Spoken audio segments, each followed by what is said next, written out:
తెలంగాణ రాష్ట్రం కోసం పోరాడిన ఉద్యమకారులకు 10,000 రూపాయల చొప్పున నెలవారీగా పెన్షన్ ఇవ్వాలని Telangana Christian JAC chairman Jilukara Ravikumar రాష్ట్ర ప్రభుత్వాన్ని విజ్ఞప్తి చేశారు. హైదరాబాద్ బషీర్బాగ్ ప్రెస్ క్లబ్లో తెలంగాణ క్రిస్టియన్ జేఏసీ రాష్ట్ర సదస్సు జరిగింది.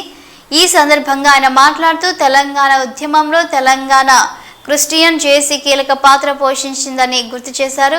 ప్రతి ఉద్యమకారుడికి 250 చదరపు గజాల ఇంటి స్థలం కేటాయించాలని, ఇంటి నిర్మాణానికి 12 లక్షల రూపాయలు ఆర్థిక సాయం చేయాలని కోరారు. 2023 సెప్టెంబర్ 17న జరిగిన తుక్కుగూడ కాంగ్రెస్ విజయవేరి సభలో సీఎం రేవంత్ రెడ్డి ఇచ్చిన హామీలను వెంటనే అమలు చేయాలని కోరారు.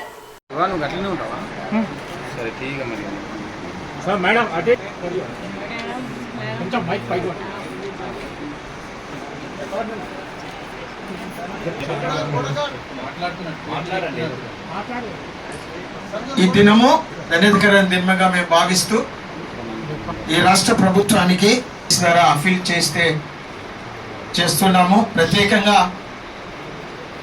ఈ తెలంగాణ పోరాటం గురించి, తెలంగాణ ఆకాంక్ష గురించి జరుగుతున్న ఉద్యమంలో జేఏసీ అన్నిటితోనే క్రిస్టియన్ జేఏసీ ఏర్పాటు చేయబడి, అదేవిధంగా చెలో అసెంబ్లీ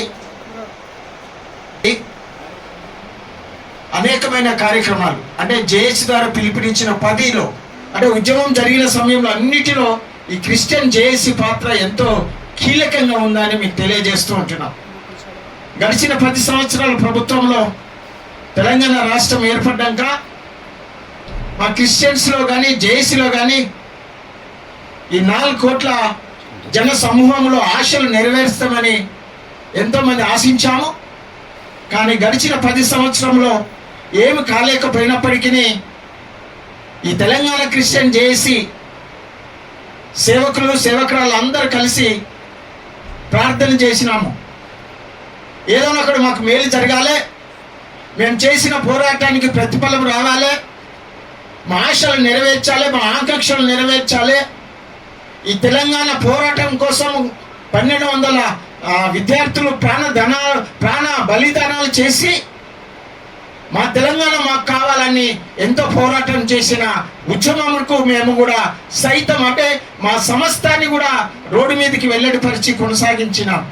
కానీ 10 సంవత్సరాల్లో ఏది గడవలేక నిస్సహాయ స్థితిలో సమస్తము మిగిలిపోయింది. అంటే ఈ సందర్భంగా ఈ వచ్చిన కాంగ్రెస్ ప్రభుత్వానికి తెలంగాణ క్రిస్టియన్ జేఏసీ ద్వారా మేము ఒక డిమాండ్ చేస్తూ ఉంటున్నాం. అంటే 2023 సంవత్సరము సెప్టెంబర్ 17వ దినమున తుక్కుగూడలో కాంగ్రెస్ విజయవేరి సభలో 6 గ్యారెంటీలతో సహా కొన్ని యొక్క సంక్షేమ పథకాలను వాళ్ళు ప్రారంభించి ప్రకటన చేశారు.